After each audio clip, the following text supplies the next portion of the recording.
Kindlasti oled tänavapildis kohanud nii majaseintel kui kiviaedadel asetsevat tänavakunsti ehk muraleid või hoopiski graffitit. Uurime, kuidas on võimalik graffitit või tänavakunstiga kehalise liikumise teel edasi anda.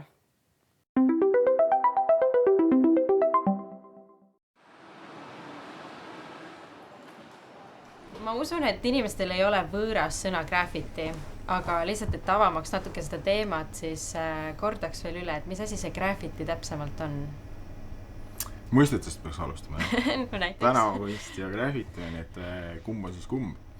Iseenesest võiks öelda, et nagu tegelikult on nad nagu kattuvad nimetused ühele samale asjale. Üks on võib-olla tänavakunsti näeme kui sükest nagu kunstilisemat poolt, graffitit pigem nagu sükest illegaalsemat ja sodimise poolt on, jah. Aga võib-olla see on nagu nii miksitud, et mis see graffiti on, et Eesti mõistes on ta kindlasti sükene mängulisem ja visuaalselt ilu pool, et meil ei ole nii palju seda sõnumit võib-olla seal sees, kui Ameerika pool võtta. Et kui USAs see pigem on nagu eneseväljendus usulise, rassilise, mingi muu vaate väljenduseks, et sul ei ole muud võimalust ennast väljendada, sa lihtsalt annad selle sõnumi selle. Ja?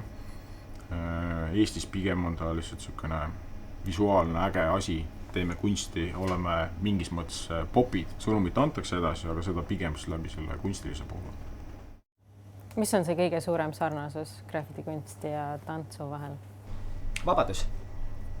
Et me saame valida koha, kui meil tundub, et see koht on nagu see koht, kus me tahame tantsida või see on see koht, kuhu me tahame nagu teha nagu kunsti, siis me ka selle teeme. Me isegi ei küsi.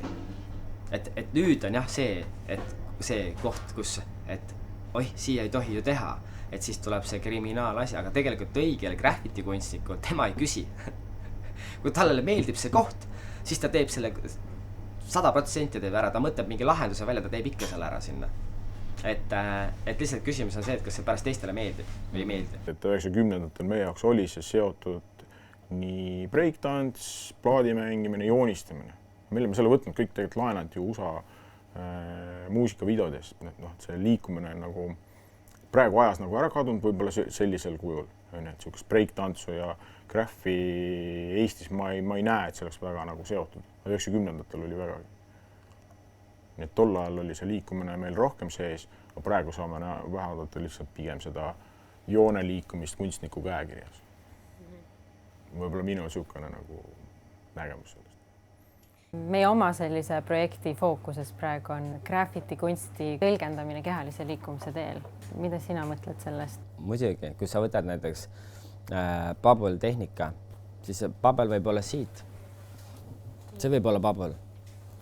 Kui ma võtan need siuksed sirged jooned, siis ma võin ju minna siit. Mis veel on meil?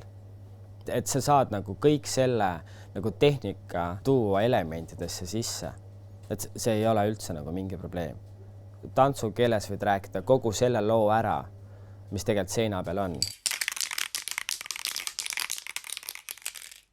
Saate lõpetuseks heidame pilgu vahvale eksperimendile, mille viisid läbi Balti Filmimeedia Kunstide Instituudi tublid tudengid eri valdkondades ning vanuses inimeste seas. Saame näha, kuidas väljendasid nemad graffitit oma kehakeeles.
nagu näha, on tänavakunst ja liikumine omavahel väga tugevas seoses. Aitäh, et olite meiega ning kohtume järgmises saates.